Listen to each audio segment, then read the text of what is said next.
સુરત શહેરના સચિન વિસ્તારમાં પોલીસે ગણતરીના કલાકોમાં જ નકલી ચલણી નોટોના રેકેટનો પર્દાફાશ કરીને 4 આરોપીઓની ધરપકડ કરી છે। આ કાર્યવાહી રાજસ્થાનના એક વેપારી સાથે થયેલી છેતરપિંડીના બનાવને પગલે હાથ ધરવામાં આવી હતી। પ્રાપ્ત વિગતો મુજબ રાજસ્થાનથી સુરત બકરા વેચવા આવેલા એક વેપારી પાસેથી આરોપીઓએ ₹50,000ની કિંમતના 2 બકરા ખરીદ્યા હતા। વેપારીને તેના બદલામાં ₹500ની 97 ડુપ્લિકેટ નોટો આપી છેતરપિંડી કરવામાં આવી હતી। વેપારીને નોટો નકલી હોવાની શંકા જતા તેમણે તાત્કાલિક સચિન પોલીસ સ્ટેશનમાં ફરિયાદ નોંધાવી, જેના આધારે પોલીસે ગુનો નોંધી તપાસ શરૂ કરી। પોલીસની ટીમે ટેકનિકલ સર્વેલન્સ અને બાતમીના આધારે 4 આરોપીઓને ઝડપી લીધા। પકડાયેલા આરોપીઓમાં મોહમ્મદ ઉલ્ફત આલમ શેખ, નાઝિર અબ્દુલ અંસારી, રઈશ રસીદ સિદ્દીકી અને મોહમ્મદ જમાલ અબ્દુલ સત્તાર શેખનો સમાવેશ થાય છે। પોલીસ પૂછપરછમાં આરોપીઓમાંથી 3 ઝારખંડ અને 1 ઉત્તર પ્રદેશના વતની હોવાનું સામે આવ્યું છે। આ તમામ સુરતમાં નકલી નોટોનું નેટવર્ક ચલાવી રહ્યા હતા।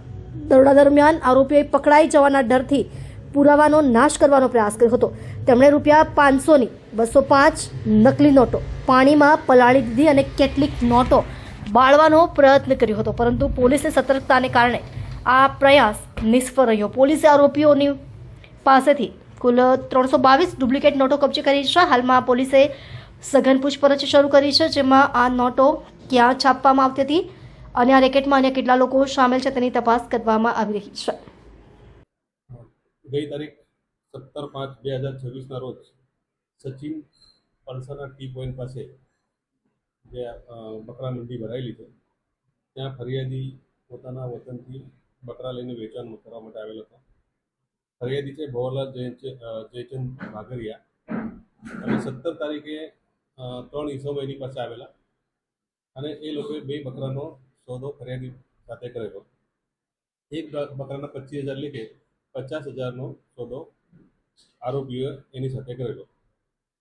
બીજા દિવસે ફરિયાદીએ ચેક કરતા આ જે 100 નોટો આપેલી એમાંથી 3 નોટો હતી ઉપર અને નીચે એ સાચી હતી, બાકી નીચેની નોટ એક સરખા નંબરવાળી જણાઈ આવતા ફરિયાદીએ સચિન પોલીસ સ્ટેશનનો સંપર્ક કરેલો। આ ગુનો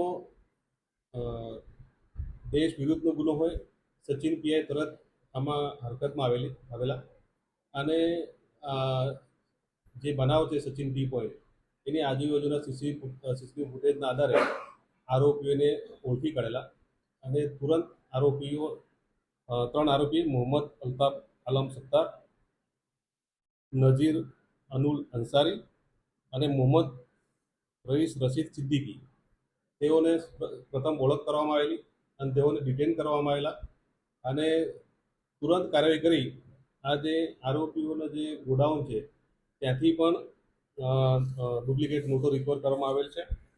ત્યાંથી